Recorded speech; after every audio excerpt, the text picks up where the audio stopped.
I'm so glad you found your way here tonight. Leonardo da Vinci kept a notebook beside wherever he rested. Every room, every surface he worked near, he called his nighttime sketches nocturni, night thoughts, pages filled with flying machines, hydraulic systems, anatomical observations that arrived not during his most focused working hours but in the quieter, looser states he seemed to cultivate with care, whether by instinct or intention. Da Vinci appeared to understand something that neuroscience would take centuries to confirm. The resting mind sees differently than the focused one. Historical accounts suggest he worked in long, absorbed sessions, sometimes from dawn to dusk, without pause, and rested between with the same curiosity he brought to everything else. Whatever the nature of his rest, he recognized transitional states between effort and quiet as generative rather than idle. His notebooks are the record of a mind that never stopped noticing, even in the soft hours when the analytical grip loosens. He was not simply resting. He was working in a different mode entirely. Nikola Tesla described his greatest inventions as arriving not from sustained desk work, but in moments of spontaneous, unbidden vision, complete in their detail, fully formed. The alternating current motor came to him not in sleep, but during a remarkable waking moment of mental freedom, walking through Budapest's city park at sunset in February of 1882, reciting Goethe's Faust from memory with his friend Antal Szigeti. For months he had been working, obsessively, on the problem of generating electricity through rotating magnetic fields. The sustained effort had broken his health. And then, in a moment of genuine exhaustion and release, his analytical mind no longer able to maintain its focused grip, the image arrived. He saw the motor turning. He picked up a stick and drew its diagram in the earth. The state Tesla was in: exhausted, ambulatory, associatively open, freed from directed work, shares significant neurological overlap with the creative threshold that sleep science now studies. The prefrontal editorial control that effort maintains had, for once, released. And in that release, the machine appeared. Albert Einstein's relationship with rest and dreaming was lifelong and deliberate. By his own account, he slept long. He described needing 10 or more hours of rest and took afternoon naps. Defending this practice on explicit grounds, his best thinking, he said, happened not during focused work, but during the transitional states around rest and sleep.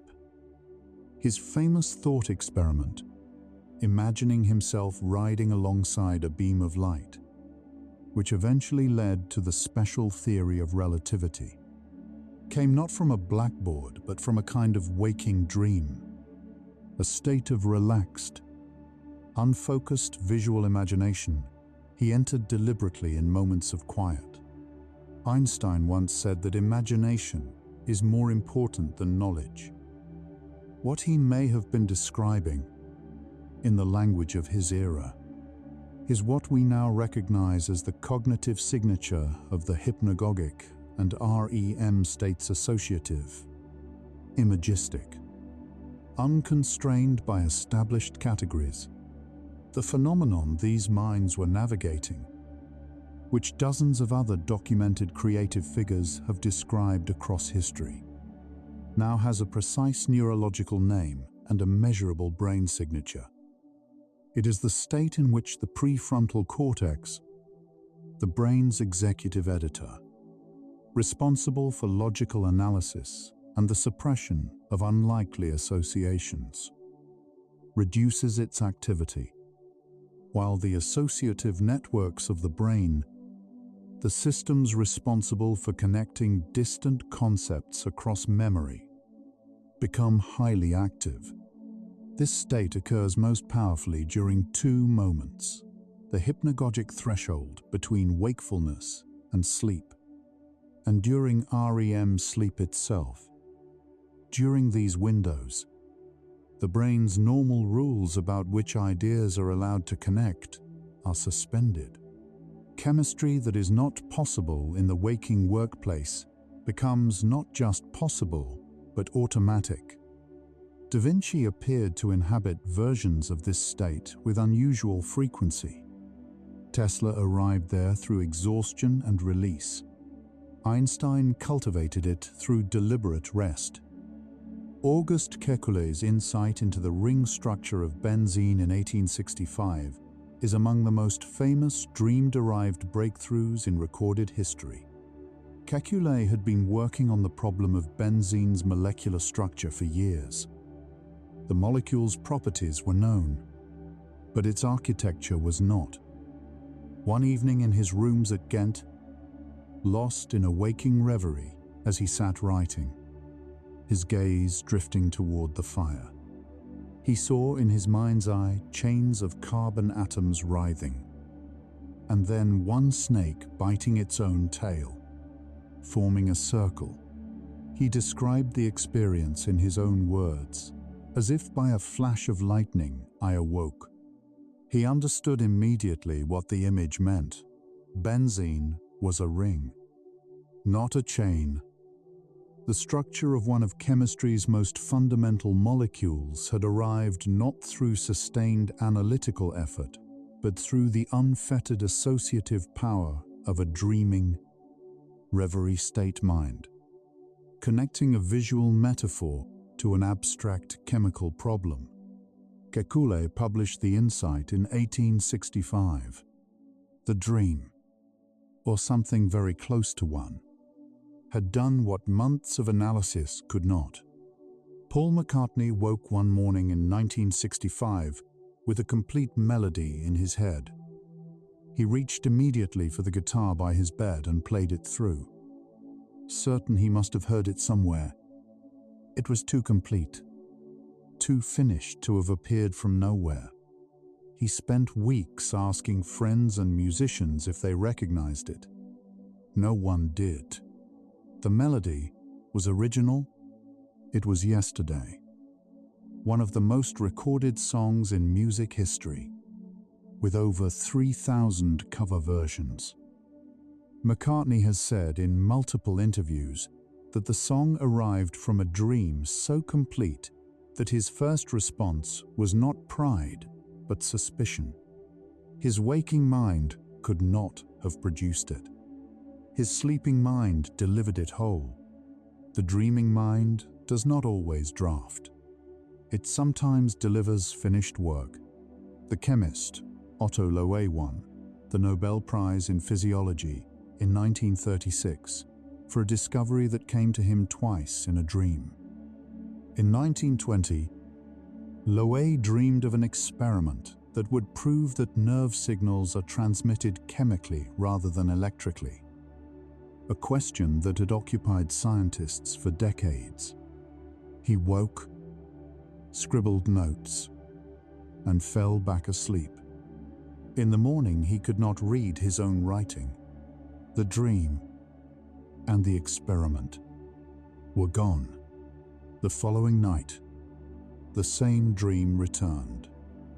This time, he went directly to his laboratory at 3 in the morning, performed the experiment before dawn, and had his result by morning light. The sleeping mind had not only identified the experiment, it had retained the insight and redelivered it when the waking mind was ready to receive it. Loewi later said that night was the most important of his scientific life.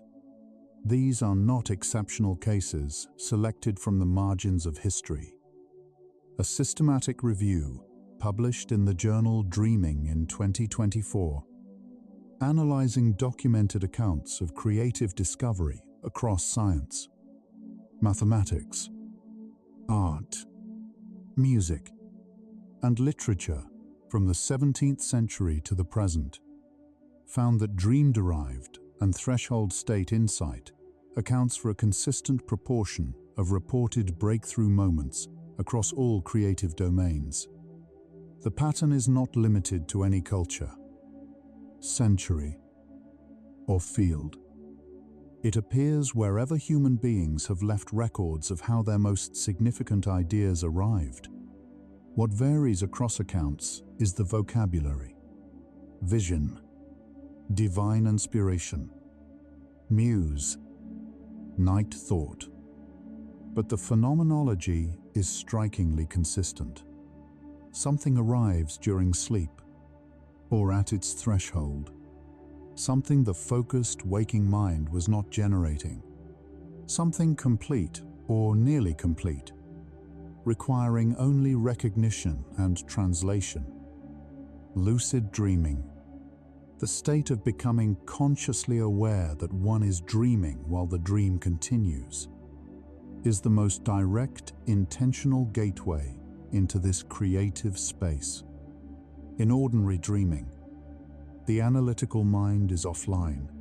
Creative associations happen automatically, but without conscious direction. You cannot ask the dream a question. You cannot hold a specific problem in mind and request that the dream engage with it. In lucid dreaming, something changes. The moment you recognize you are dreaming, while remaining within the dream, a thread of awareness reactivates, just enough to maintain intention without suppressing the associative freedom of the REM state. You become a conscious participant in an unconscious process. The observer is now inside the workshop, gently, without forcing the work to stop. The answer to our central question is already beginning to form, not as speculation but as documented history and measurable neuroscience. Lucid dreaming helps you solve problems because it provides intentional access to a cognitive state that history's greatest creative minds reached through exhaustion, accident, or practiced quiet. A state in which the brain's associative networks operate freely while a thread of conscious awareness remains. Just enough to remember, to direct, to recognize the value of what the dreaming mind produces. Da Vinci with his absorbed threshold moments, Tesla with his exhausted sunset release, Einstein with his deliberate afternoon rest, Loewe on his second night, McCartney reaching for his guitar before he was fully awake. The state was always real. The science to explain it is now becoming clear. The scientific verification of lucid dreaming as a genuine, measurable phenomenon came in 1975. Psychologist Keith Hearn at the University of Hull designed an experiment with a practiced dreamer who had agreed in advance on a signal, a specific sequence of deliberate left-right eye movements to be performed upon achieving lucidity within a dream, because the eyes remain active during REM sleep, which is the origin of the name rapid eye movement. This signal could be recorded on a polysomnograph. On the night of April 12, 1975, the agreed signals appeared on the recording paper. A person, fully asleep in verified REM sleep, had communicated a deliberate message from within their dream.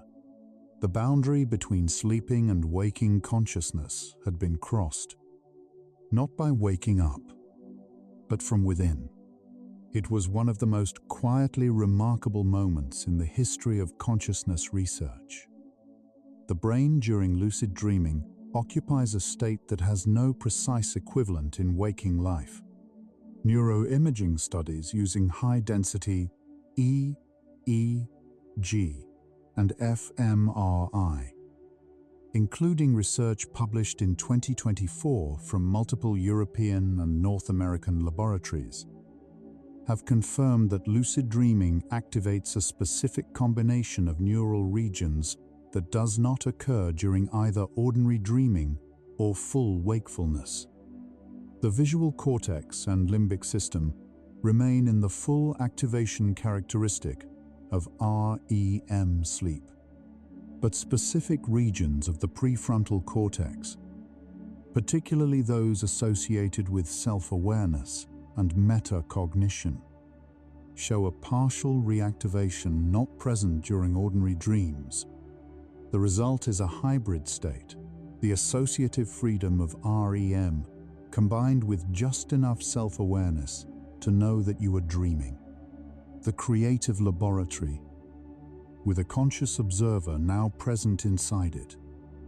Approximately 55% of people have experienced at least one spontaneous lucid dream during their lifetime.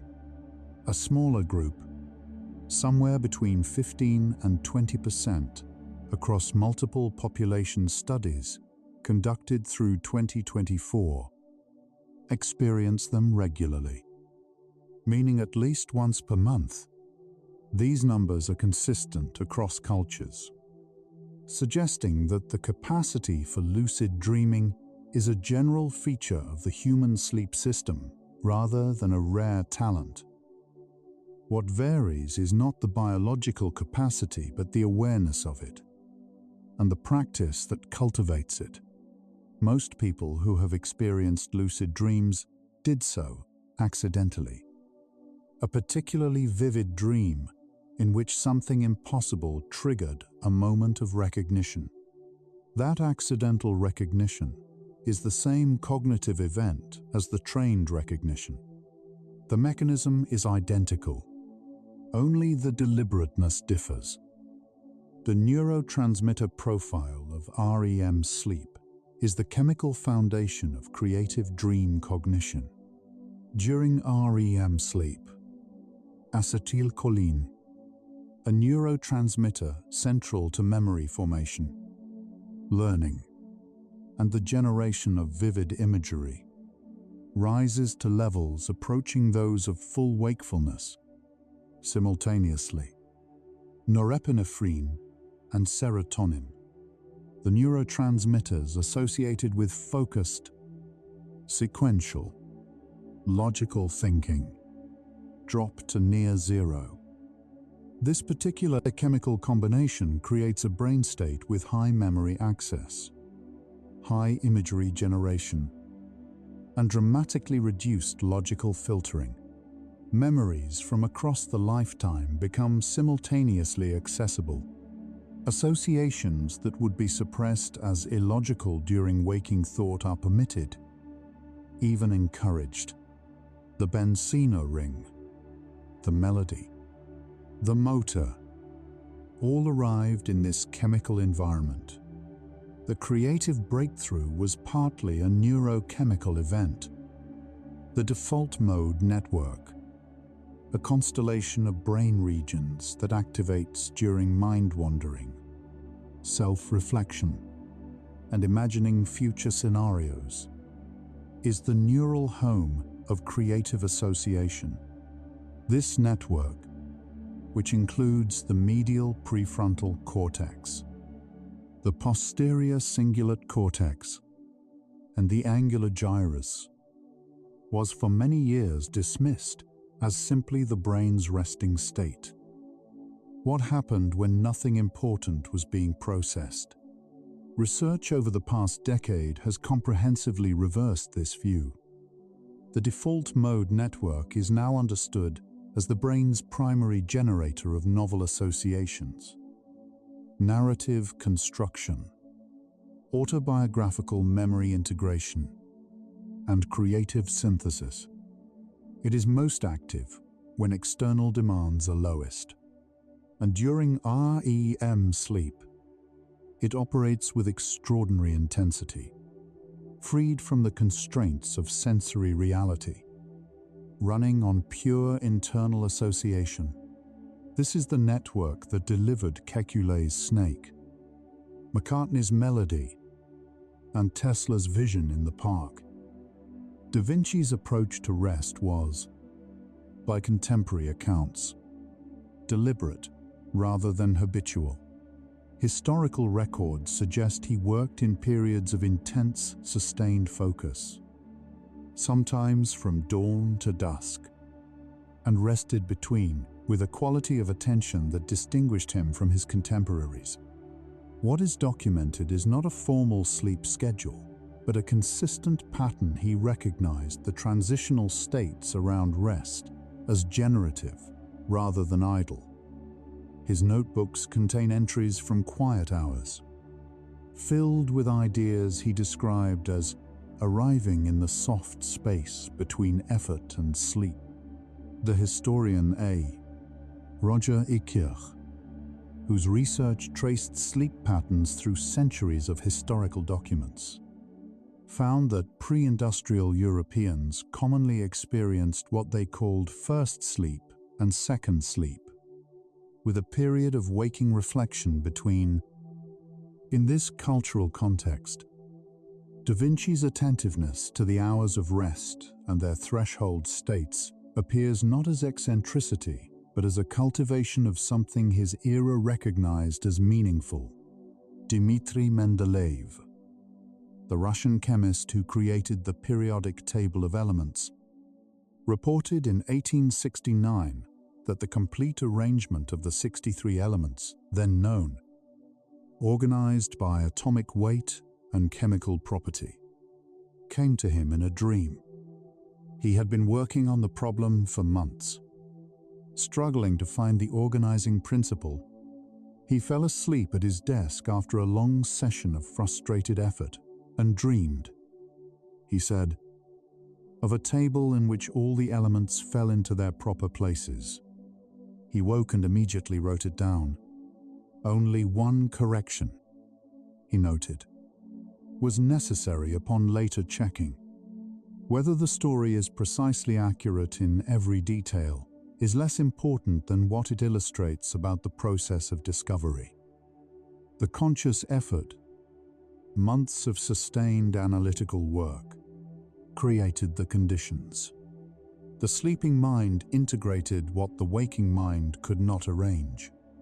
The mathematician Srinivasa Ramanujan, one of history's most original mathematical minds, attributed many of his theorems to dreams.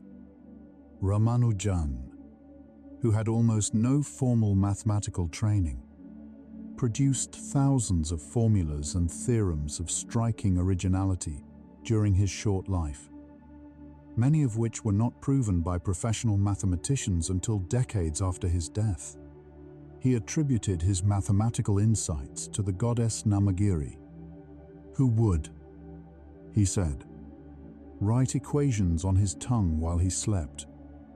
In the language of contemporary neuroscience, what Ramanujan was describing is the brain's pattern recognition systems operating during sleep, freed from the constraints of formal methodology, generating mathematical structures of extraordinary complexity.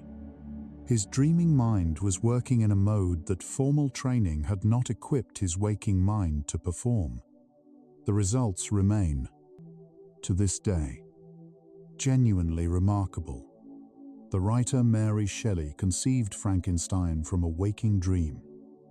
In the summer of 1816, during a ghost story competition with Percy Shelley and Lord Byron at the Villa Diodati, the 18-year-old Shelley struggled for days to find an idea.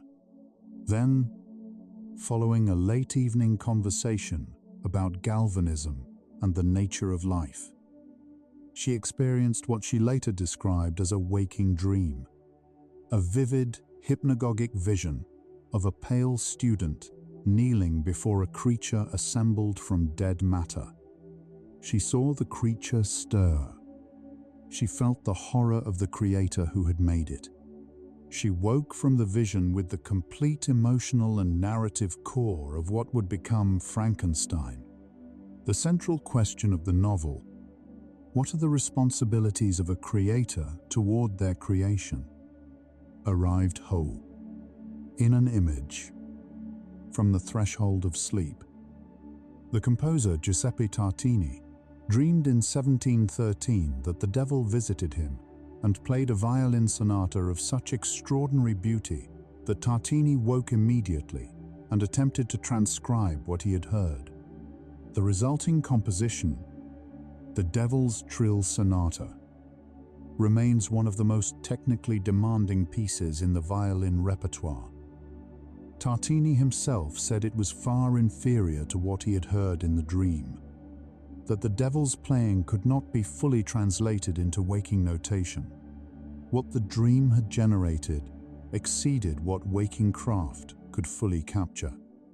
This experience, the sense that the dream produced something more complete, more resolved, or more beautiful than conscious effort could achieve, appears repeatedly in the accounts of creative artists across centuries. The dream is not always a draft. It is, sometimes, the finished thing. The relationship between creative rest and breakthrough insight has been studied across historical periods with striking consistency.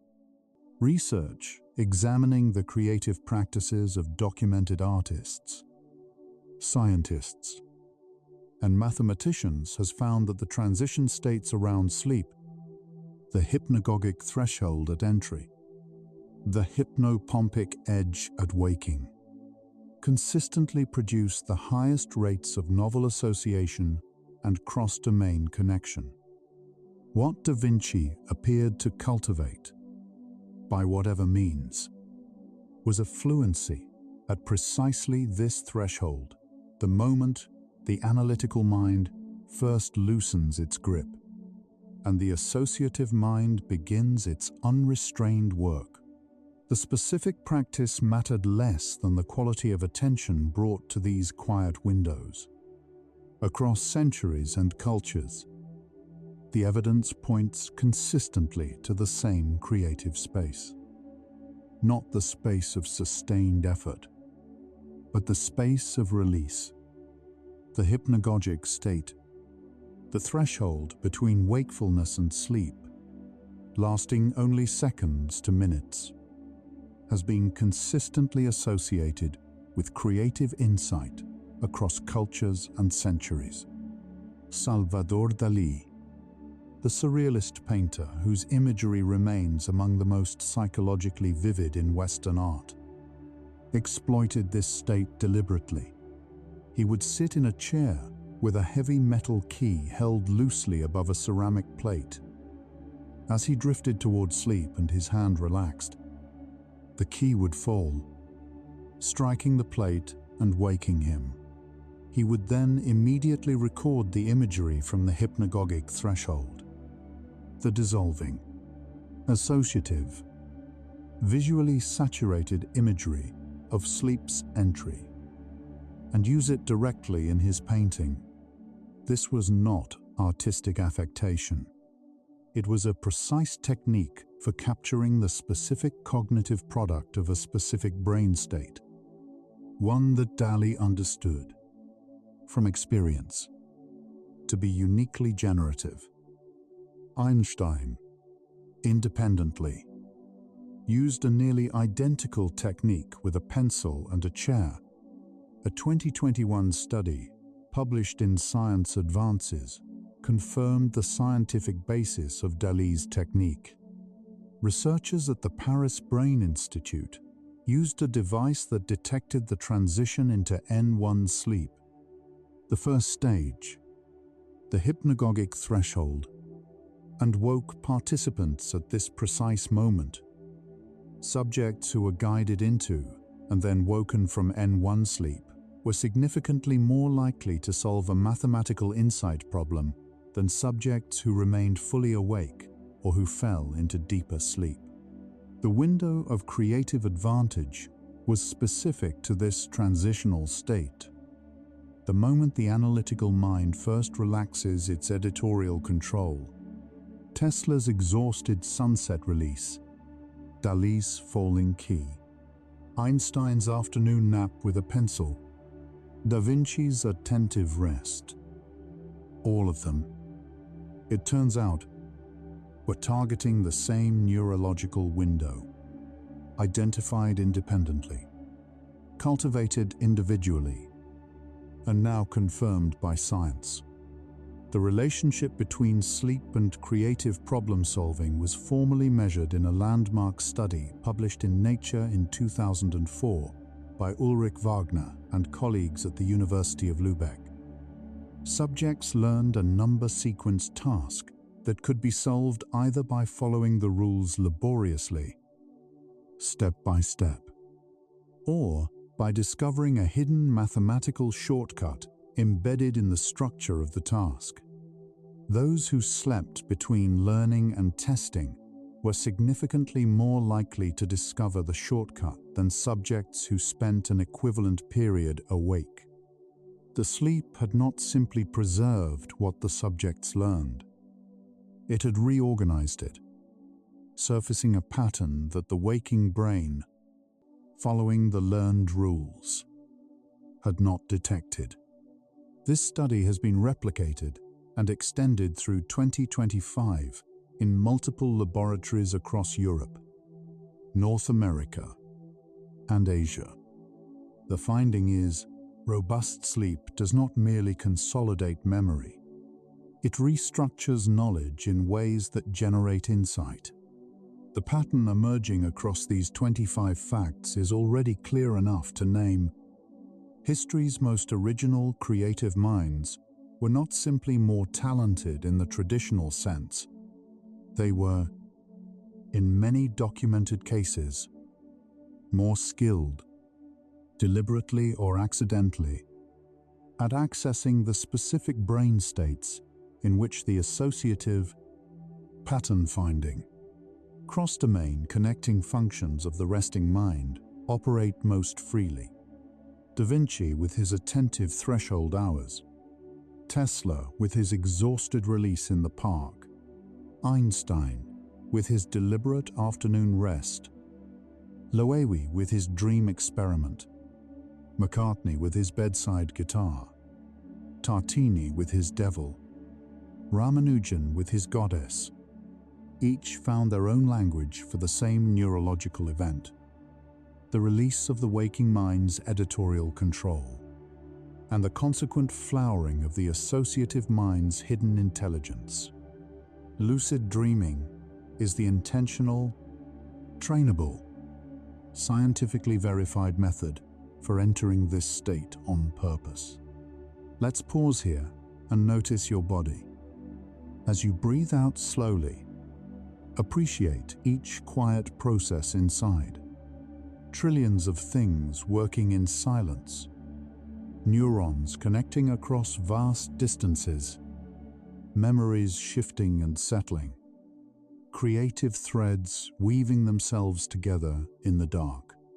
Da Vinci rested like this. Tesla let his mind drift in exactly this quality of quiet.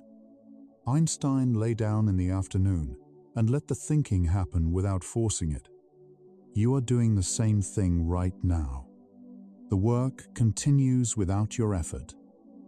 Notice the gentle sensations on your skin, in your muscles, along your spine.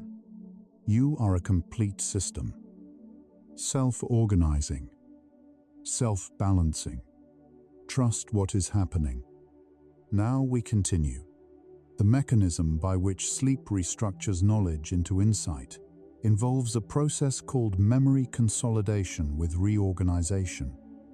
During slow-wave sleep, the hippocampus, the brain's primary memory indexing structure, replays the day's experiences in compressed form, transmitting them to the cortex for long-term storage. But this transfer is not a simple copy. It is an integration. New memories are woven into existing knowledge networks, tested against stored patterns, and restructured in ways that surface previously invisible relationships. The result? upon waking is not simply that you remember what you learned. You understand it differently. You see it in relation to things you already knew.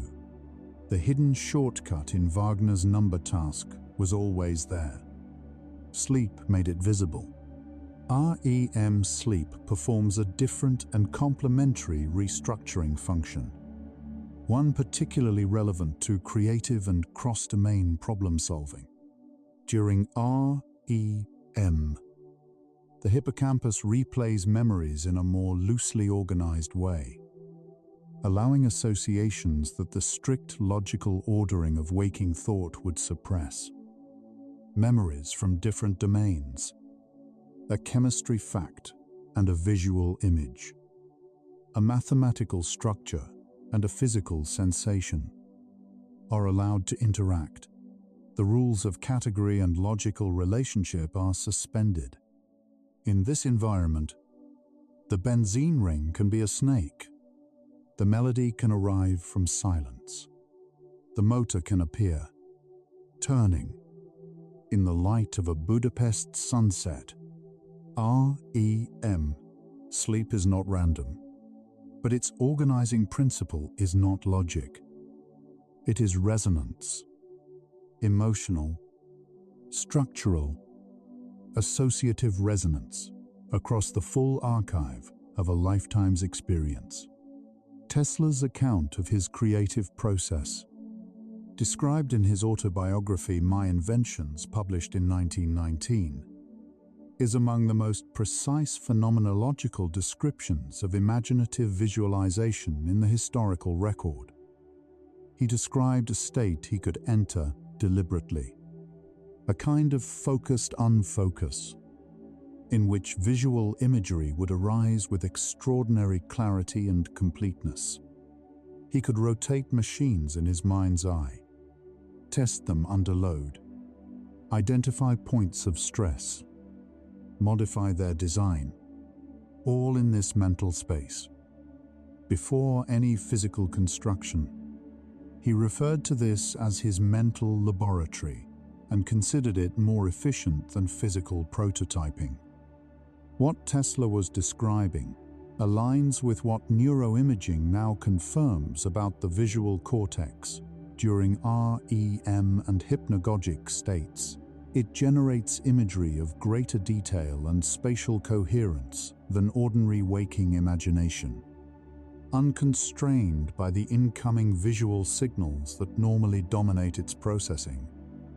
Einstein's thought experiments, the Gedankenexperimenti for which he is famous, were not purely verbal or mathematical exercises.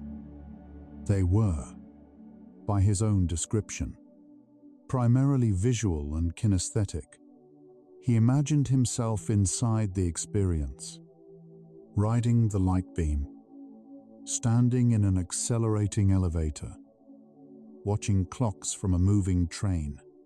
This embodied, immersive quality of his thinking is characteristic of hypnagogic and dream cognition, in which experiences are felt and inhabited rather than merely analyzed. Einstein reported that the verbal and mathematical formulation of his ideas came after, sometimes long after. The initial imagery, the language of physics, was the translation. The original thought was closer to a dream. Da Vinci's notebooks contain a passage, written sometime around 1490, in which he describes a specific practice for generating creative imagery.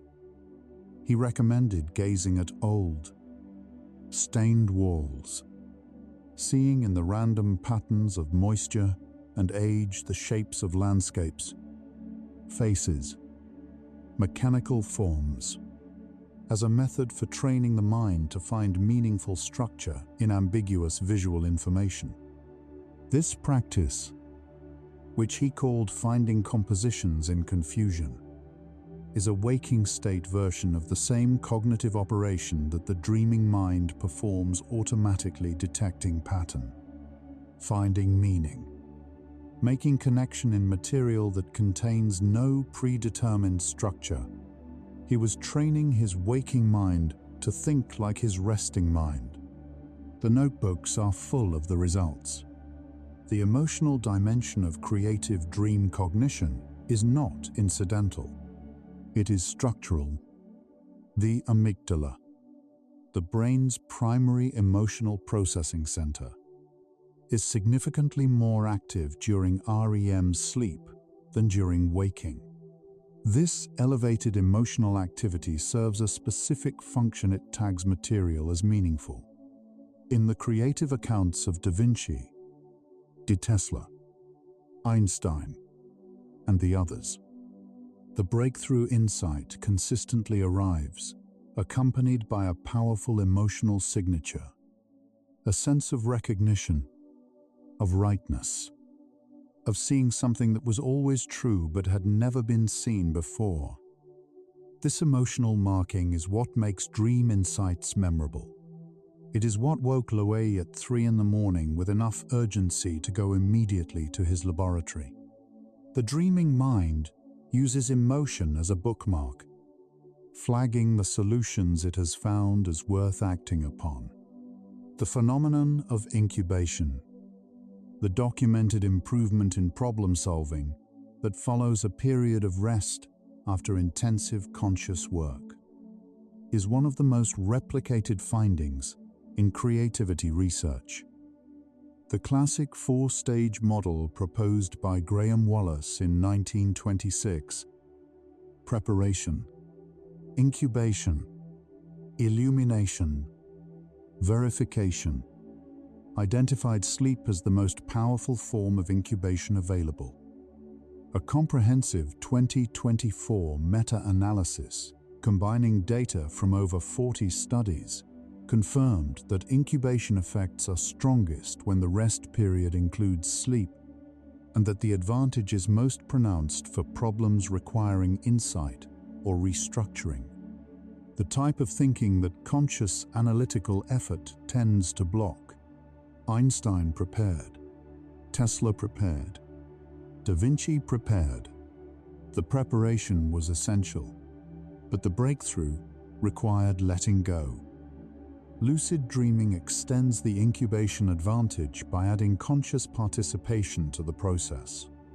If ordinary sleep allows the unconscious mind to work on problems without conscious interference, lucid dreaming allows the conscious mind to enter the workshop while the unconscious work is underway, to observe, to ask questions, to direct attention without disrupting the associative freedom that makes the work possible. Multiple studies through 2024, including research from Brigitte Holzinger's laboratory in Vienna and collaborative work from sleep research centers in the Netherlands and the United States, have found that participants who achieve lucidity during dream periods focused on specific problems show greater improvement on those problems than participants who experience undirected sleep. Even controlling for total sleep time and REM duration, the presence of awareness inside the dream adds value to what the dream produces. The technique most reliably associated with problem-focused lucid dreaming is a variant of what researchers call prospective memory priming, setting a specific intention before sleep that influences what the sleeping mind attends to. In practice, this involves identifying the problem clearly before sleep, writing it down if possible, reflecting on it briefly and specifically, not anxiously, not with the effort of trying to force a solution, but with the quality of open curiosity that characterizes a good question. Then setting the intention to become aware if the problem appears in the dream, and to engage with it consciously from within the dream, if lucidity is achieved. This technique does not require elaborate ritual or unusual skill. It requires only the quality of attention that Da Vinci brought to his quiet hours, the practiced art of carrying a question lightly into the dark. The German Romantic poet Friedrich Schiller kept a drawer of rotting apples by his writing desk, believing the smell helped him enter the creative state he needed. The American writer Edgar Allan Poe wrote many of his most structurally complex stories in a state of deliberate half-sleep, lying on a sofa in a condition he described as the reverie.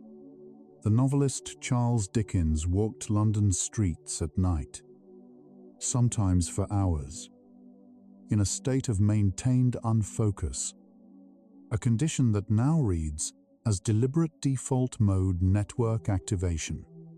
The brain freed from directed task performance and left to make the associations that narrative requires. Across cultures, centuries, and creative domains, the same insight recurs. The creative mind requires a specific quality of unfocused awareness. Sleep is where that quality is most fully available. The relationship between REM sleep and remote association, the ability to connect concepts across large cognitive distances, has been measured directly. A 2024 study from the University of California used a validated word association task in which participants were asked to find a word connecting three seemingly unrelated words. The Remote Associates Test, developed by Mednick in the 1960s and used extensively in creativity research. Participants tested after a full night of sleep, and particularly after periods of confirmed REM, showed meaningfully higher performance on novel remote association problems than on problems they had encountered before sleep. The effect was specific to sleep containing REM. Slow-wave sleep alone produced smaller gains. The creative association engine runs most powerfully on RAM.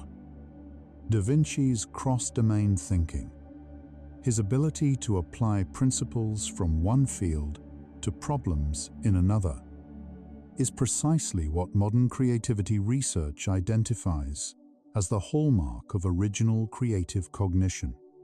The scientific term is analogical transfer, using the structure of a solution in one domain to illuminate a problem in another. Da Vinci saw the wing of a bird and understood the principle of the flying machine. He saw the flow of water around an obstacle and understood the flow of blood around the heart's valves. He saw the rings of a cross-sectioned tree and understood geological time. These are structural analogies, genuine applications of principle across domain boundaries. And this is precisely what the associative, cross-domain connecting function of REM sleep specializes in. His notebooks appear to be the written record of a mind that could think analogically with unusual ease, and do so across fields simultaneously. Tesla's mental laboratory, his ability to visualize and mentally test machines with extraordinary precision, relied on spatial cognition of a quality that neuroimaging now confirms is enhanced during REM sleep. The brain's spatial processing systems, centered in the parietal and hippocampal regions, operate with unusual freedom during REM. The familiar constraints of physical space, gravity, solidity, three-dimensionality are absent. Mental objects can be rotated, penetrated, examined from impossible angles. This visual spatial freedom may explain why Tesla could see his machines from the inside, could rotate them under load, could identify points of stress that physical prototyping would take weeks to discover. His mental laboratory was, in some respects, a waking approximation of the REM state. He had found, through intuition and necessity, how to inhabit it without sleeping. The writer, Robert Louis Stevenson, described his best fiction as the work of small helpers who worked while he slept and presented him with complete stories in the morning. The strange case of Dr. Jekyll and Mr. Hyde came to him in a dream. He woke with the central image, the transformation scene, already complete. He spent the following days writing the book around that image.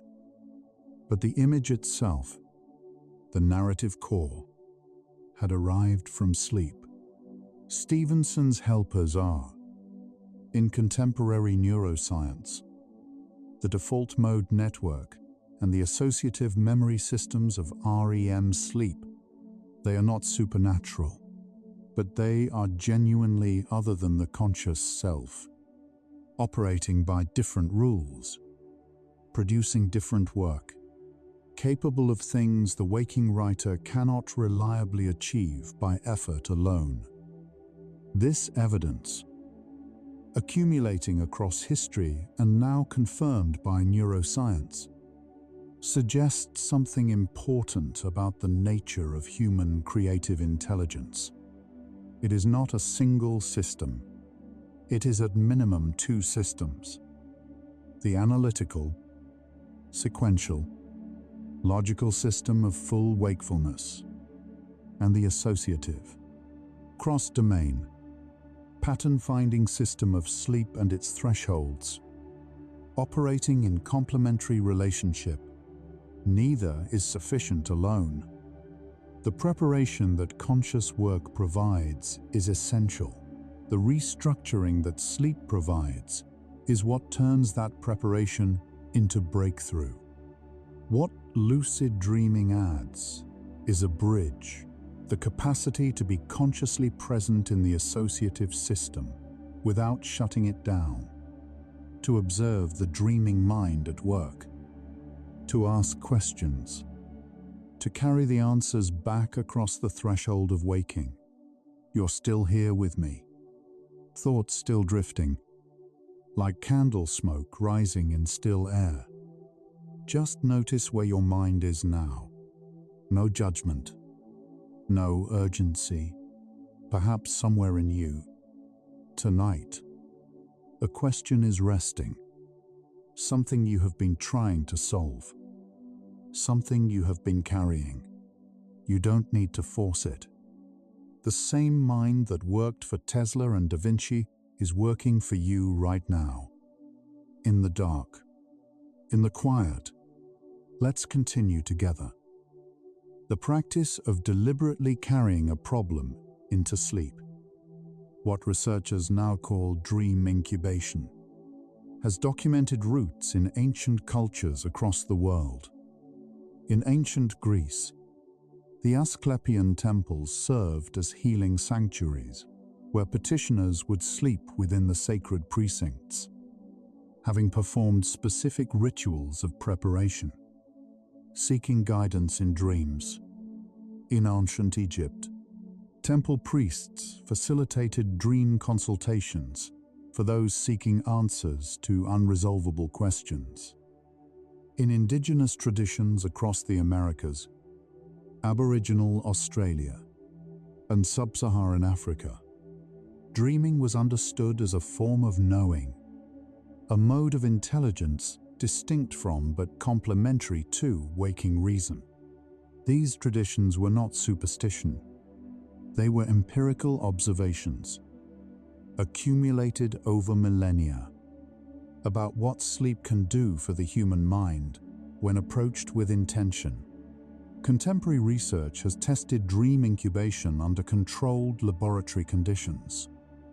Deirdre Barrett, a psychologist at Harvard Medical School, conducted a series of studies in which participants were instructed to focus on a specific problem before sleep and attempt to dream about it. Within 1 week, approximately half of participants reported dreams containing content related to their target problem. Roughly 1/4 reported dreams that contained what they judged. upon waking, to be a useful approach to the problem, an image, a scenario, a metaphor that reframed their understanding. Dream incubation is not a reliable, on-demand solution generator.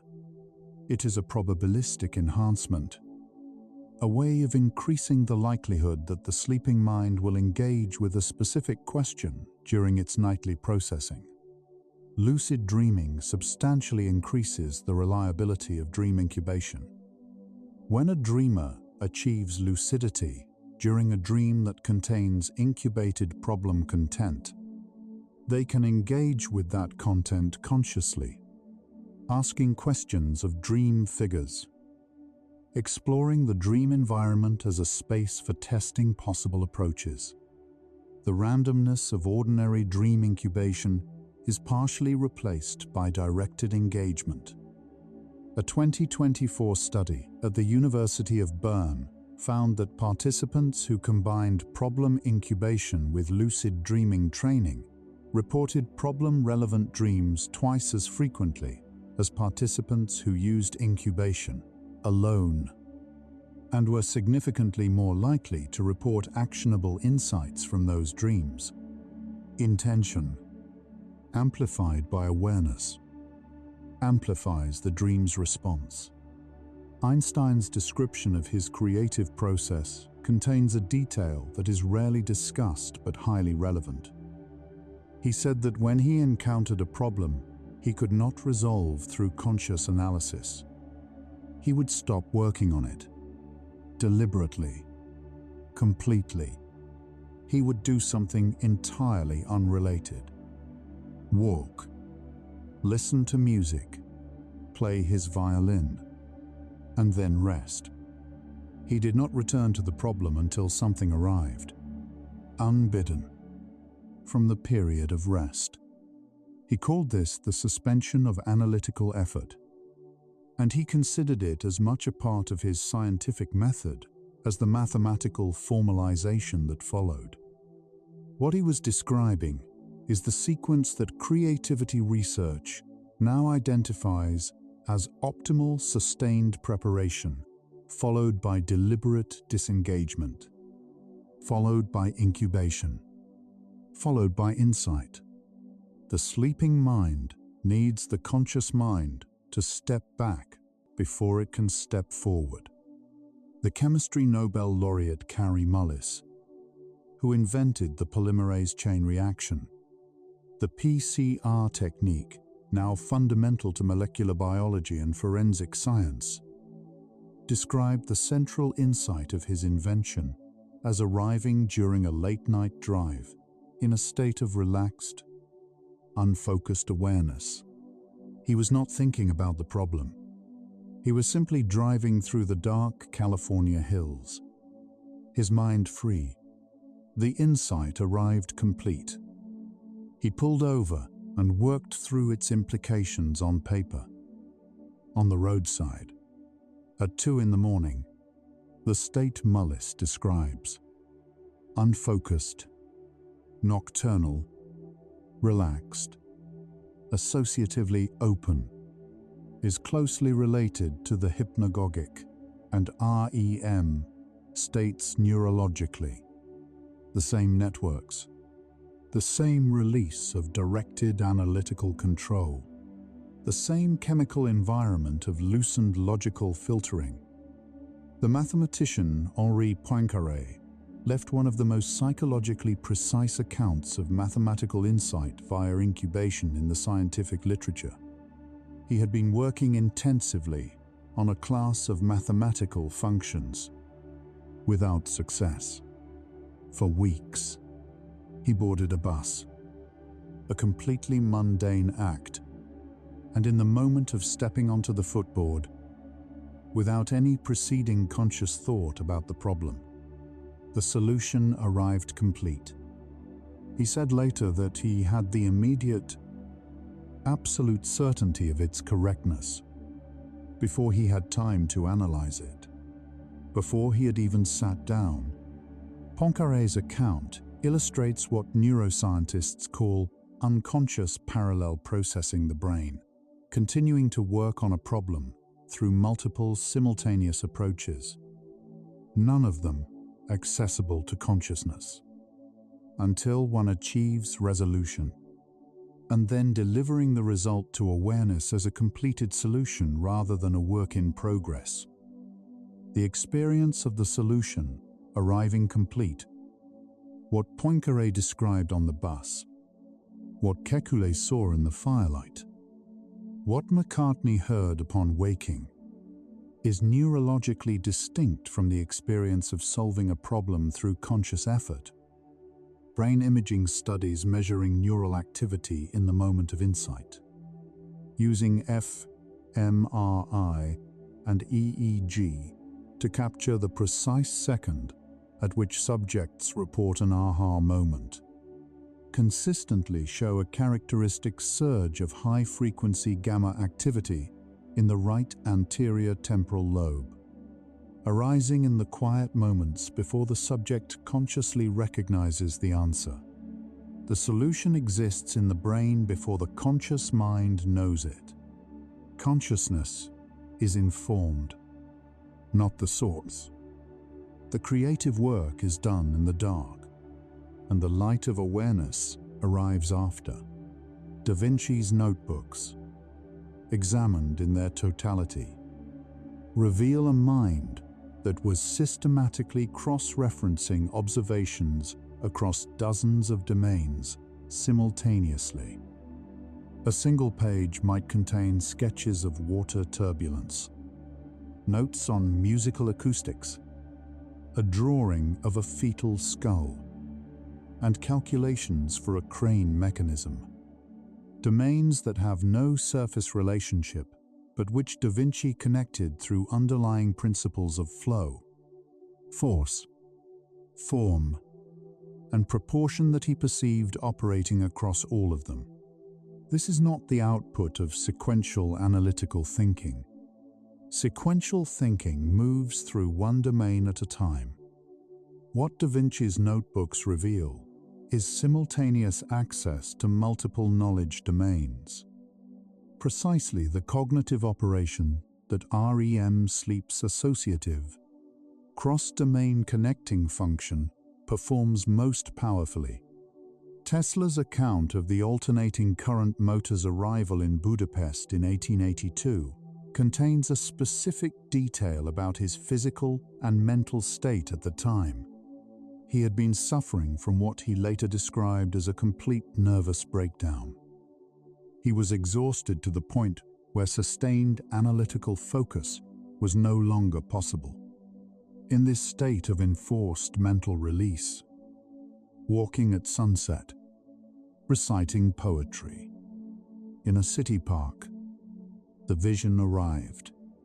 Neurologically, the state Tesla was in, extreme fatigue combined with relaxed, rhythmic activity and unfocused awareness, is one of the closest waking approximations of the hypnagogic state. His exhausted prefrontal cortex had released its editorial control. His associative networks, given space, delivered what months of focused effort had not. The release was the breakthrough's condition. Halfway through our journey tonight, the answer to our central question has become clear in outline.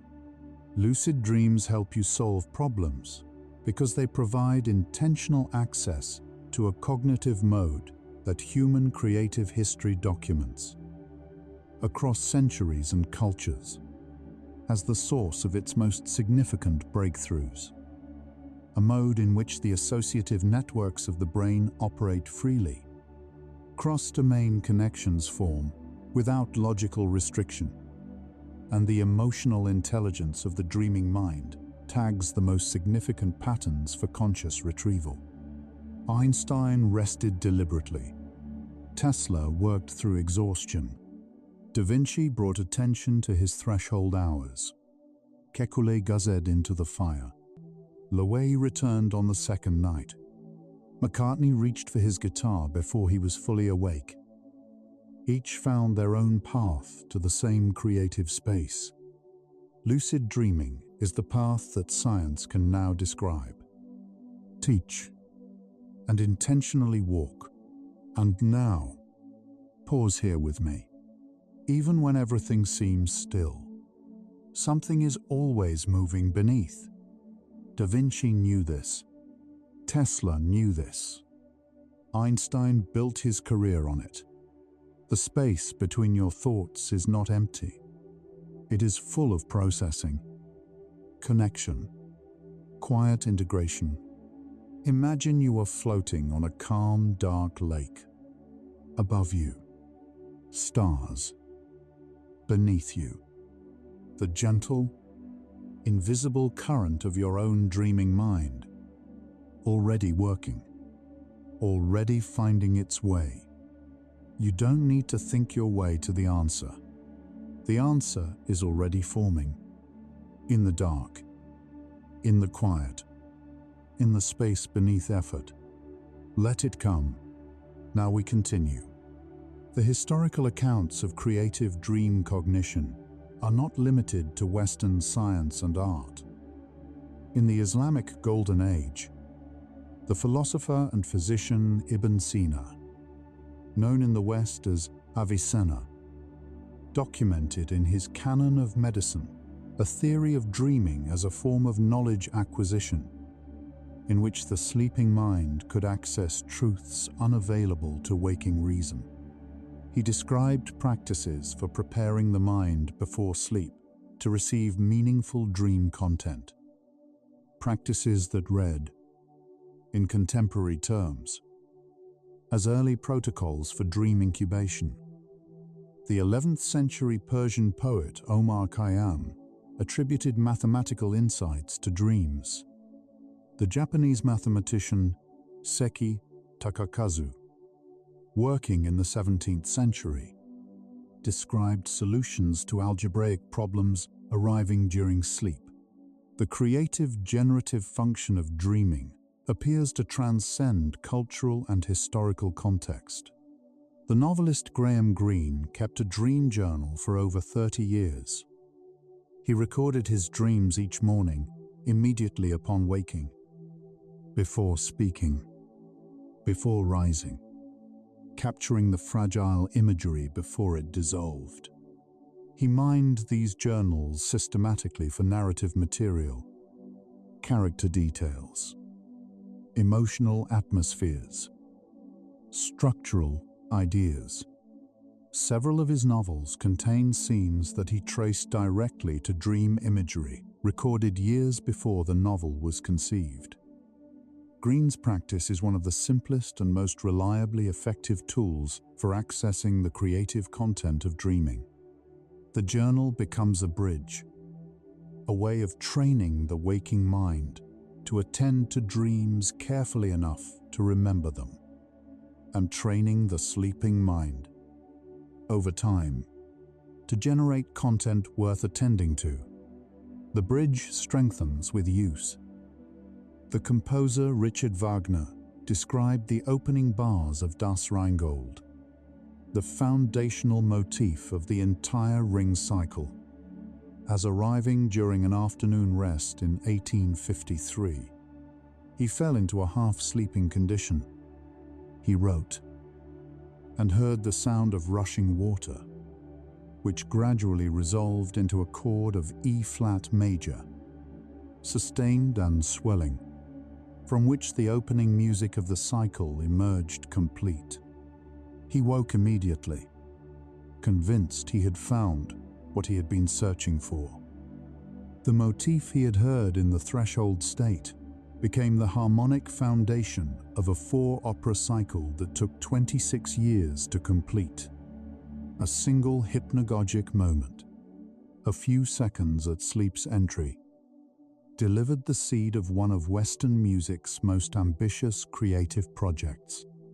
Contemporary musicians and composers continue to report dream-derived creative content at rates that have remained consistent across multiple surveys.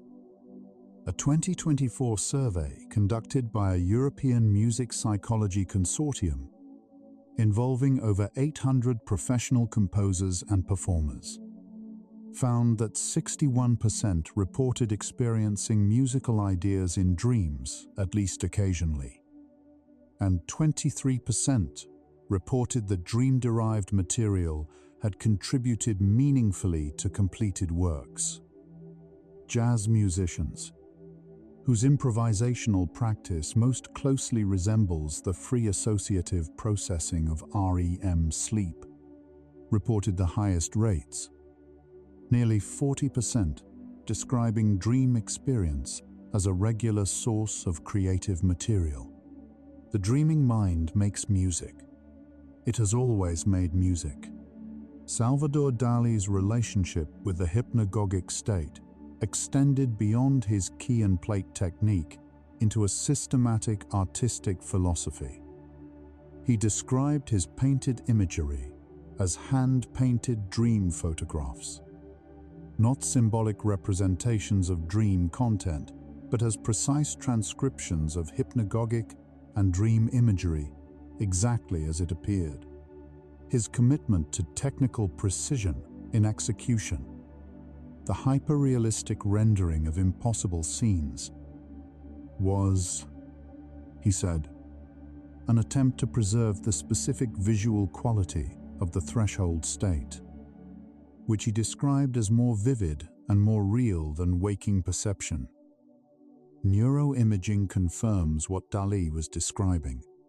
The visual cortex during hypnagogic and REM states generates imagery of higher resolution and greater spatial coherence than ordinary waking imagination, unconstrained by incoming visual signals. Dali was not exaggerating. He was describing neuroscience, Tesla's capacity for sustained mental visualization. What he called his inner sight was not simply a natural talent he was born with.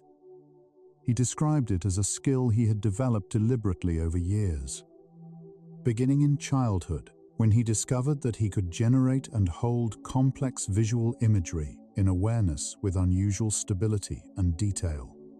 He practiced this deliberately, building increasingly complex mental models and maintaining them for increasing periods of time. What Tesla was doing, in contemporary terms, is training the spatial working memory and visual cortex systems that REM sleep activates in its most creative mode. He was, in waking life, learning to think in the language his dreaming mind already spoke.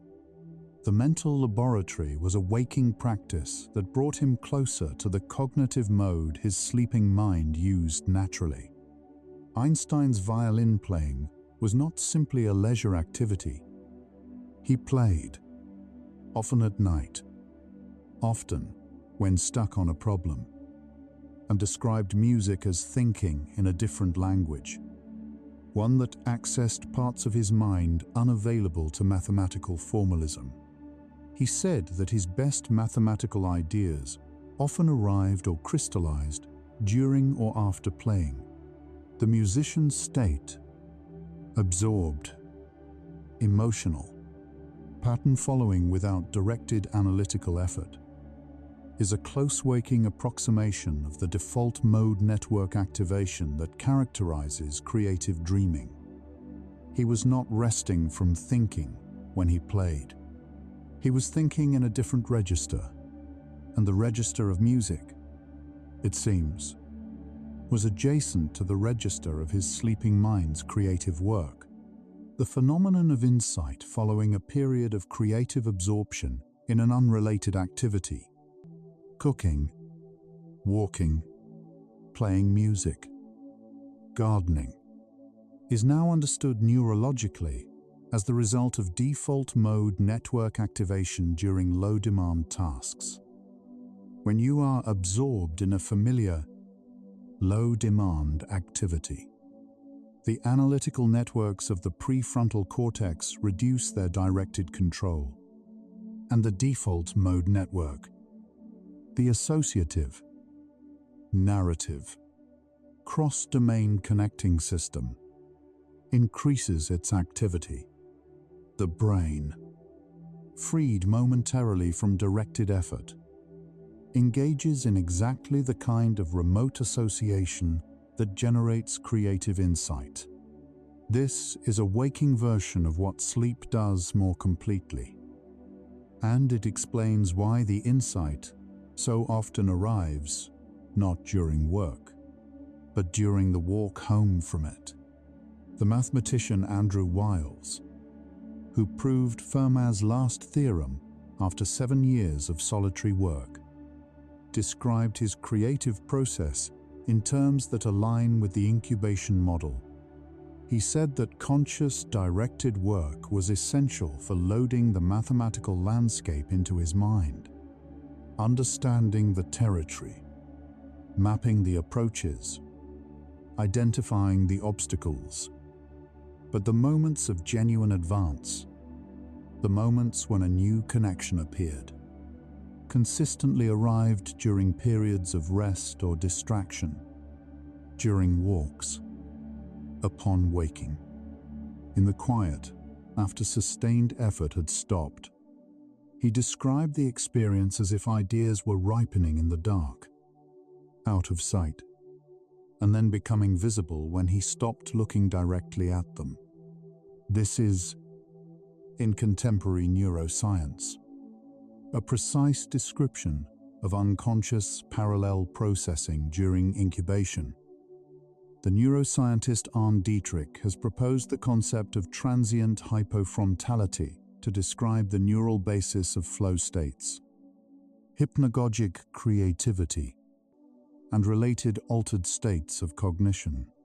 Transient hypofrontality, a temporary reduction in prefrontal cortex activity, is the common neural signature of the creative threshold. The flow state, the hypnagogic state, and REM, dream consciousness. In each case, the reduction of analytical, inhibitory prefrontal activity liberates the associative networks from their normal logical constraints, enabling the kind of remote connection that generates insight. This framework provides a unified neurological account of why so many different states, dreaming, meditating, exercising, playing music, drifting at sleep's edge, all seem to facilitate creative cognition. They share a common neural mechanism: Da Vinci's observation practices, his instruction to find compositions in confusion, to discover meaningful form in stained walls and knotted wood, were a deliberate cultivation of this same state. By training his visual system to find pattern in ambiguous, unstructured material, he was practicing what the dreaming mind does, automatically detecting meaningful structure in noise. This practice sharpened his cross-domain analogical thinking, his ability to see the principle underlying the specific form, to a degree that made his notebooks a continuous record of insight. The notebooks are not the product of extraordinary talent alone. They are the product of extraordinary practice, the daily cultivation of a cognitive mode that most minds access only accidentally, in dreams. The novelist Hilary Mantel, whose Wolf Hall trilogy is among the most acclaimed historical fiction of the 21st century, described her writing process as one in which the characters arrived and spoke, rather than being constructed analytically. She described a quality of attention, unfocused, receptive, slightly dissociated from ordinary awareness, in which the fictional world became vivid and autonomous, generating its own events without the conscious writer directing them. This quality, she said, required deliberate cultivation and protection. She could not force it. She could only create conditions in which it was likely to arise. What Mantel was describing is the default mode network in a state of creative absorption, the same network that dominates during dreaming, generating characters and narratives with apparent autonomy from the conscious self. Lucid dreaming offers writers, artists, and scientists a direct, intentional pathway into the state that Mantel cultivated through practice and that Tesla inhabited through exhaustion. In a lucid dream, the autonomous generativity of the dreaming mind, the characters who speak, the images that arrive, the connections that form without conscious construction, is available to conscious attention. The artist who becomes lucid in a dream can observe the creative process directly, can engage with what it produces, can ask the autonomous characters questions, can inhabit the autonomous imagery, can bring the results back across the threshold of waking. This is not metaphor. It is a trainable cognitive skill with a measurable neurological substrate. The relationship between lucid dreaming and creative output has been studied in professional artists with consistent results. A 2023 study published in the journal Psychology of Aesthetics, Creativity, and the Arts compared creative output measures, originality, elaboration, cross-domain reference, in professional artists who reported frequent lucid dreaming against those who did not. Frequent lucid dreamers showed higher scores on originality and cross-domain reference specifically, while showing no difference on technical skill measures. What the lucid dreamers had that the non-lucid dreamers lacked was not better craftsmanship. It was more unusual connections, the willingness and ability to draw on material from unexpected sources. This is the precise creative advantage that the REM state's cross-domain associative processing provides. We now understand, with reasonable scientific confidence, why lucid dreams help solve problems, and specifically why they help with the kind of problems that matter most to creative and intellectual work. The problems that yield to lucid dream engagement are not the problems with single correct answers derivable by logical analysis. They are the problems that require restructuring, seeing the situation differently, finding the hidden principle, making the unexpected connection. Kekulé's problem was a structural imagination problem. McCartney's was a generative problem. Tesla's was a spatial conception problem. These are the problems that conscious effort tends to block by committing too early to a particular framing. These are the problems that the dreaming mind, uncommitted to any framing, solves most naturally. The ancient Greek philosopher Aristotle, in his work On Dreams, written in the 4th century BCE, proposed that dreams sometimes reveal truths about conditions that waking awareness misses. He described the dreaming mind as more sensitive to subtle signals than the waking mind, able to detect patterns in experience that the noise of waking attention obscures. His account prefigures, with remarkable prescience, the contemporary understanding of the sleeping brain's pattern detection functions, which operate on the full archive of experience without the selective filtering of directed waking attention. Aristotle did not have fMRI, but he had centuries of accumulated human observation, and what that observation showed him was what neuroscience is now confirming. The dreaming mind knows things, the waking mind does not. The composer Johannes Brahms described his creative process in an 1896 interview in terms that anticipate contemporary neuroscience with quiet precision. He said that his best musical ideas arrived in a state between sleeping and waking, that he could not compose by sitting at the piano and trying, but only by entering a specific quality of relaxed, receptive awareness in which the music seemed to come from a source beyond his conscious intention. He described this state as one in which all conscious effort had to be abandoned, in which the attempt to compose was the obstacle to composing. The music that arrived in this state, he said, arrived with a quality of completeness and inevitability that consciously constructed music never achieved. He was describing the difference between the analytical mind's products and the associative mind's gifts.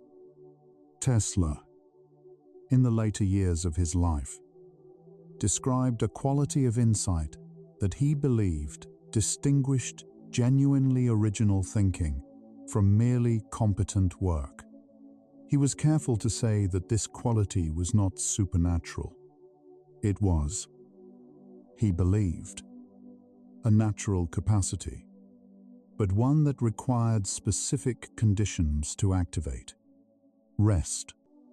Specifically, sustained periods of unfocused awareness, the willingness to stop working before the solution arrived, the trust that the solution would come during the stopping.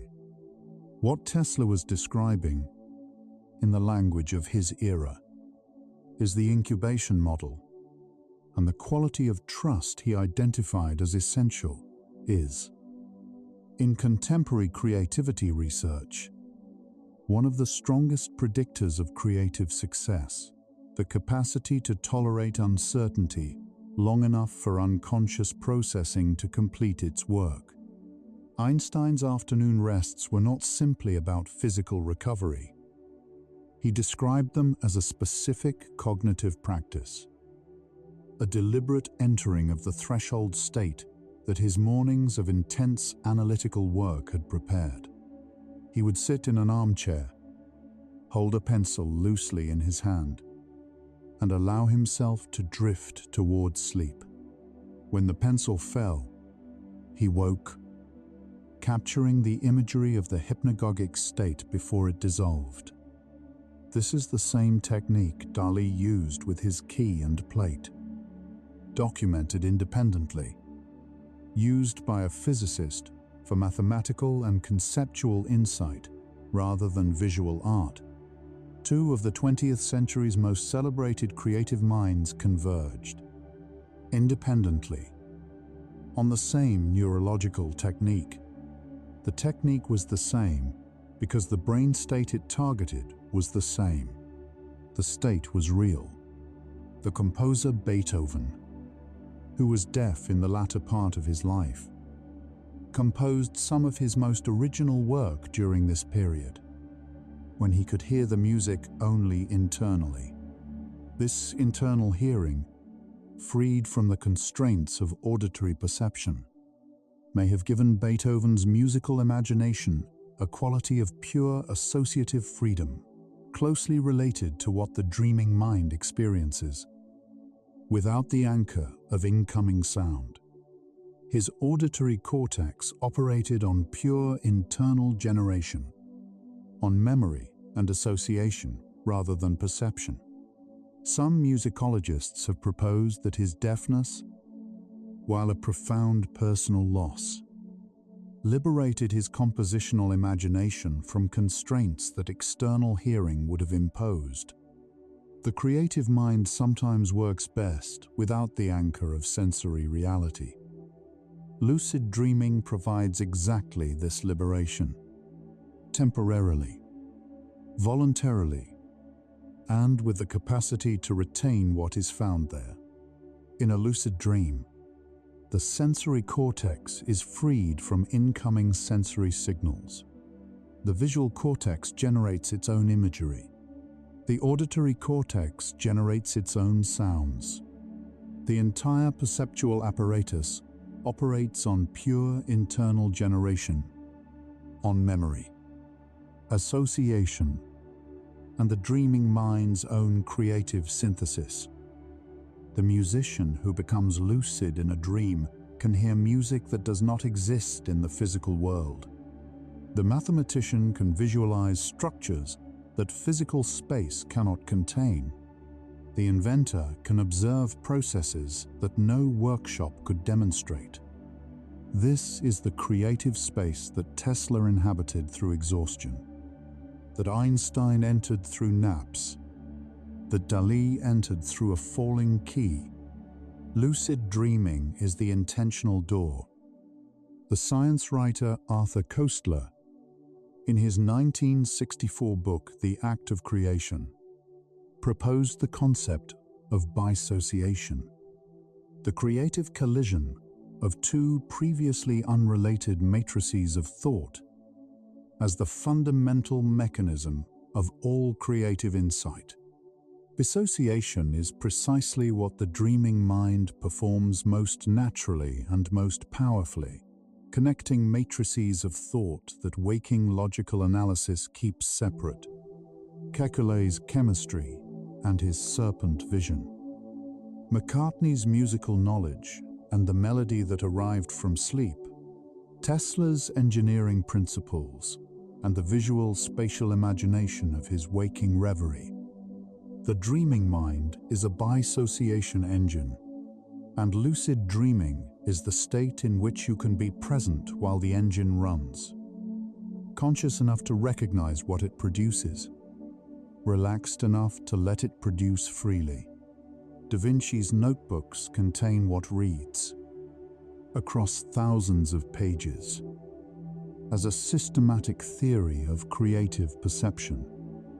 He believed that the most significant insights came from the habit of seeing, not the passive reception of visual information, but the active, curious, patient attention to the world that refuses to accept surface appearance as final truth. He believed that most people see but do not observe. And he believed that the quality of attention required for true observation was not the focused, directed attention of analytical work, but a softer, more receptive quality, what he called patient looking.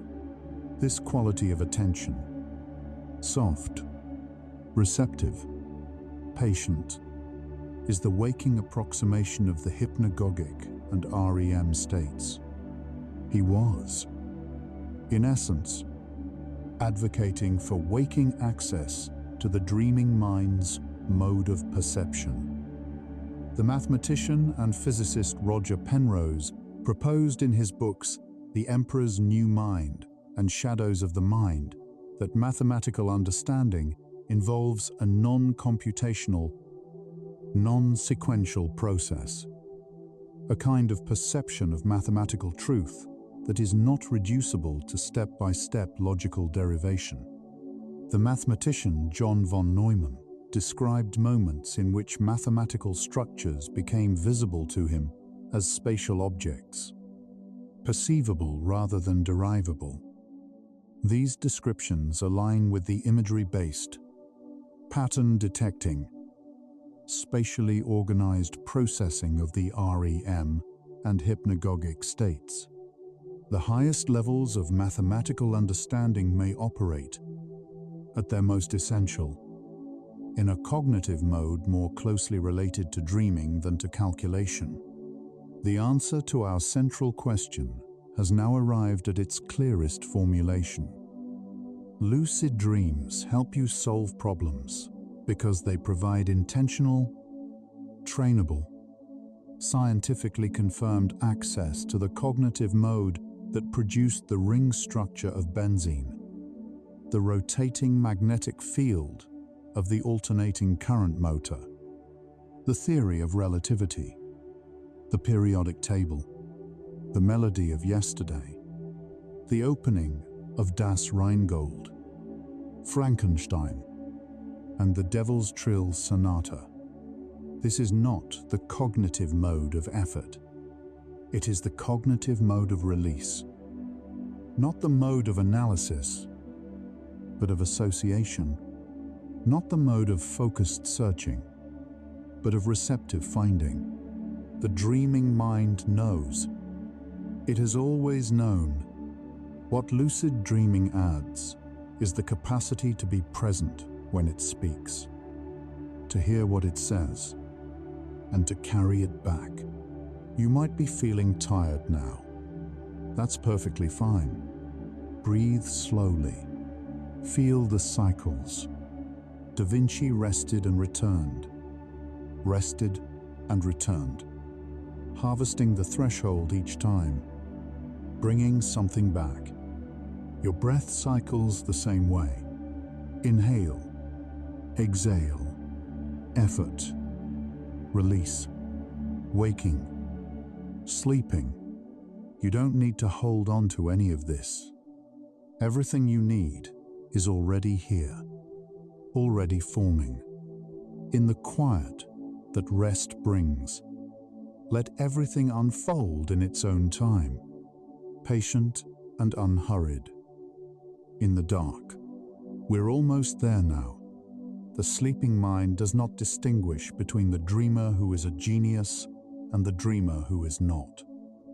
Every dreaming brain performs the same associative operations, the same cross-domain connection, the same pattern detection across the archive of a lifetime's experience.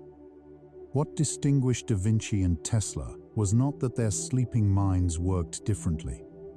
It was that they paid attention to what their sleeping minds produced. They listened, and then they wrote it down. The Dream Journal is among the most reliable tools for accessing the creative content of sleep. Not because it improves the quality of dreams, though it may, over time, but because it trains the waking mind to attend carefully to what the sleeping mind generates. The attention itself is the gift. What you attend to, you begin to receive more fully. The journal is a net, kept close, used without judgment. Tesla said that his mental images arrived at first dimly and then with growing clarity, like photographs developing slowly. The metaphor is precise. Creative insight does not always appear fully formed in an instant. It develops. First a vague impression, then a shape, then a detail, then the full resolution. The dreamer who wakes slowly, who lies still in the moment after waking, who does not immediately reach for a thought about the day. The dreamer gives the image time to develop. Einstein kept a small notebook at hand at all times, not for equations, for images, for the visual impressions and thought experiments that arrived unexpectedly, during rest or distraction, fully formed and requiring only recording. The notebook was a net, a way of catching what the associative mind produced before the analytical mind could dismiss it as irrelevant. This is the simplest creative practice available. A net, kept close, used without judgment. The moment between sleeping and waking is, neuroscientists now confirm, one of the most neurologically distinctive moments in the human day. The prefrontal cortex is still partially offline. The associative networks are still running. For a few seconds, sometimes a few minutes. The brain occupies the same hybrid state that lucid dreaming cultivates intentionally. This is why the thought that arrives just as you wake, before you are fully awake, so often feels different, clearer, more unexpected, more complete. It is the dreaming mind's last offering before it closes for the morning. Da Vinci's notebooks are not orderly. They move without transition from engineering drawings to anatomical observations, to philosophical reflections, to sketches of water movement, to notes on painting. They are the written record of a mind that moved freely across all domains simultaneously. A mind that refused the categories that specialized knowledge imposes. The dreaming mind moves the same way, without categories, without the fences of discipline, following resonance rather than logic, seeing the whole rather than the part. The creative insight that arrives from sleep is rarely the final answer. It is more often the reframing, the shift in perspective that makes the final answer possible. Kekule still had to work out the chemistry. McCartney still had to arrange the song. Einstein still had to do the mathematics. The dream delivered the seed. The waking mind grew it. Neither alone is sufficient. Both together are something else entirely. Lucid dreaming can be learned. This is perhaps the most quietly significant finding of the past 50 years of dream research. The capacity to become aware inside a dream, to recognize the dream while remaining within it, is not reserved for those with unusual gifts. It can be cultivated, reliably, through specific practices, over weeks and months of patient intention. What Da Vinci found through attentive rest, you can find through training. The practice begins simply. Notice the world around you during the day, gently and curiously, the way Da Vinci noticed stained walls and flowing water. Ask, occasionally, with genuine curiosity rather than pressure, could this be a dream? Let the question rest in you lightly, like a seed. Over time, the questioning habit crosses the threshold of sleep, and in the dream, the question asks itself. Tesla, near the end of his life, said that he regretted not resting more. Not that he had worked less. The work was his life and his joy. But that he had not understood sooner that rest was not the enemy of work, but its most essential partner. That the solutions he forced through sustained analytical effort often arrived when he finally stopped, in the first moments of quiet, fully formed. He had spent decades trying harder when the answer required trying differently. The dreaming mind is not wiser than the waking mind. It is differently intelligent.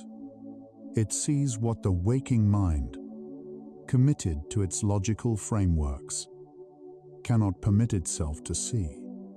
It connects what the waking mind, respecting its categorical boundaries, cannot allow itself to connect. The two modes together constitute a complete intelligence. Neither alone is whole. Sleep is not the absence of thinking. It is thinking in a different key. The solution to the problem you are carrying tonight is not lost. It is in you, in the archive of everything you have ever learned, experienced, observed, and felt. The sleeping mind has access to all of it simultaneously, without the hierarchies and exclusions that waking thought imposes. In the dark, in the quiet, in the associative freedom of your dreaming hours, connections are forming that your waking analysis cannot make. They are forming now. Einstein said that the formulation of a problem is often more important than its solution. The dreaming mind excels at reformulation, at taking a problem framed one way and returning it reframed, at dissolving the assumptions that waking thought accepted without noticing, at showing the situation from an angle the original framing made invisible. Sometimes what the dream delivers is not an answer, but a better question. A better question is worth more than a forced answer. Da Vinci left thousands of projects unfinished. This is not what it appears. He was not disorganized or indecisive. He was following the creative process as he understood it, beginning with the insight that arrived in the quiet hours, developing it as far as the development could take him, and then releasing it when the next insight arrived. He was not building products. He was harvesting a continuous creative process. The dreaming mind is always generating. The harvest never ends. So, why do lucid dreams help you solve problems? The answer, now fully arrived, is this. History's most original creative minds converged, independently and across centuries, on a single discovery that the resting mind operates in a mode of intelligence that the focused waking mind cannot access by effort. Lucid dreaming is the trainable, intentional, scientifically confirmed method for entering that mode consciously, for being present in the workshop where Tesla saw his motor, Kekulé saw his snake, and Einstein rode his beam of light. The workshop was always real. Now you know where the door is. The quality that made Da Vinci's work endure was not talent alone. It was attention. The patient, curious, non-judgmental attention he brought to everything he observed. The water, the light, the face, the machine. This quality of attention is what his quiet threshold hours were cultivating, what his notebooks were preserving. The talent was the vehicle. The attention was the fuel. Tesla's inner sight was trained, not given. He built it through years of deliberate practice, generating mental images, holding them steady, rotating them, examining them from multiple angles.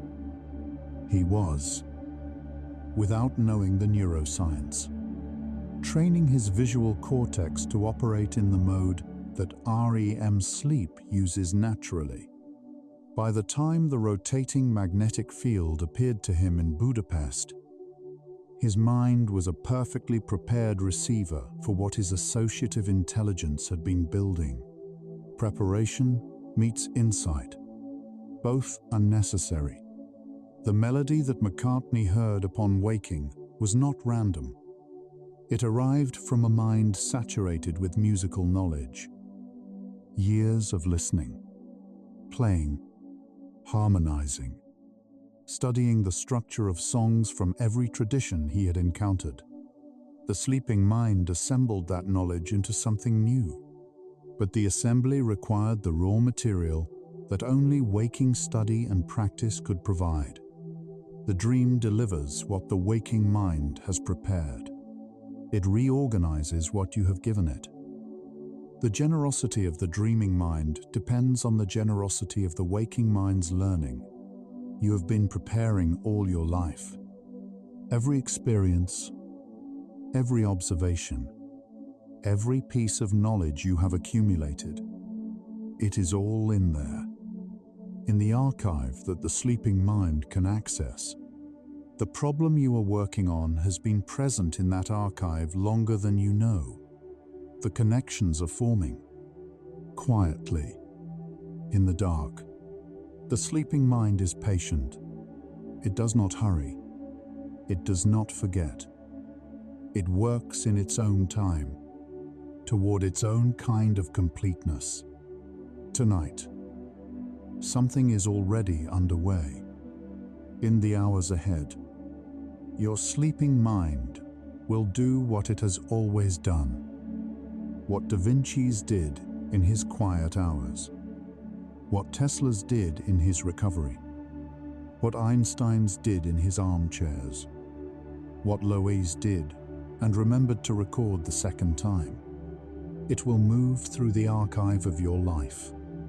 It will find connections. It will follow threads that waking logic would not permit. The work is already happening. You only need to sleep. And so our quiet journey through the science of dreaming and creative discovery comes to a gentle close. We have traveled from Da Vinci's attentive threshold hours and Tesla's evening release in a Budapest park, through the neuroscience of REM association and the chemistry of creative cognition, to the ancient and modern practice of becoming aware inside your own dreams, and finding there the same creative space that history's greatest minds discovered, each in their own way, across the centuries. From the serpent that showed Kekule the benzene ring, to the motor that appeared to Tesla in a park at sunset, to the melody McCartney reached for before he was fully awake, we have glimpsed a single, recurring truth. The resting mind carries a form of intelligence that effort alone cannot generate. Dream science reminds us that intelligence is not a single thing. The analytical mind and the associative mind are partners, each essential, each incomplete without the other. The waking hours prepare the ground. The sleeping hours do the planting. And the breakthrough arrives, as breakthroughs always have, in the quiet space between effort and release. By honoring sleep, by carrying your questions gently into the dark and trusting what returns, you are joining a lineage that reaches across centuries of human creativity. You are doing what they did, in your own way. Tonight, in these final minutes, take the deepest breath you can, as deep as possible. Think about the continuity of all the minds that have ever rested. Da Vinci in his quiet hours, Tesla in his Budapest park, Einstein in his armchair, Louis returning to his laboratory by night. All of them resting, all of them receiving from the dark what the light could not provide. You are part of that continuity tonight. One more mind, resting, opening, trusting the intelligence that sleep brings. You are not alone in the universe of dreaming minds. Let your entire being dissolve into the gentle dark, into the associative freedom of your own sleeping intelligence, into the quiet where answers form without effort, into the peace that is also, always, a kind of knowing, no boundaries left, only rest. If this gentle exploration of the dreaming mind brought you any peace tonight, a quiet like or subscribe helps other searching souls find this space too. It only takes a moment, but it means the world to us. One quiet tap, one sleepy soul at a time. But there's no need to do anything now. Nothing at all. You have traveled far tonight, through centuries of creative history, through the neuroscience of the dreaming brain, through the quiet science of why the resting mind knows what the focused mind cannot reach. You can allow all of this to fade now, like the memory of a dream at morning's edge, leaving only the calm, the trust, the quiet readiness behind. Let your breathing deepen. Let your body feel heavier, as if the darkness itself is gently, warmly holding you, releasing you from the effort of the day. If sleep comes, let it carry you, the way it carried Einstein, the way it carried Louis back to his laboratory at 3 in the morning, the way it carries every human mind that has ever trusted the dark with its most important questions. If your eyes are still open, the next video is waiting. But if they are closed, Stay there. Stay in the darkness that is also a creative space, a thinking space, a knowing space. Tomorrow, the dreaming mind will still be there. It will still be working. It always is. But tonight belongs to rest. Sleep well, curious soul, and remember, the greatest discoveries have always begun with someone, somewhere, simply allowing themselves to sleep. Good night.